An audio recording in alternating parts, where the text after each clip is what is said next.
My friend Camila recently showed me how to make arepas. Both of her parents are from Venezuela, so this is the Venezuelan style. You have to start off with some pan, which is pre-cooked white cornmeal, and add a little extra if you feel like it. And then we're going to slowly add the water a little at a time. With this recipe, I've learned that it's not really about the measurements. It's just whatever feels right. So once you've mixed all that in, it should look something like this. Like squishy, but it holds its shape.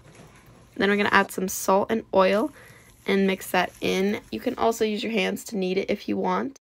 This is what the dough looks like when it's done. Then to shape the arepas, you're going to take a ball of dough and just form a little circle in your hands and pat it back and forth. These are about the size of my palm, just like that. So cute.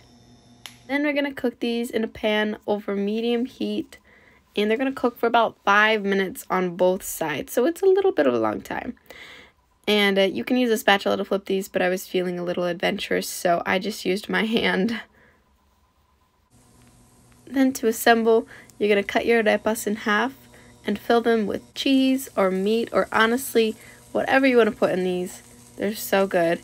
I also thought it would be fun to try the Colombian style arepas con queso like they make in Encanto. So I've got some more dough and I'm just stuffing as much cheese into it as I possibly can.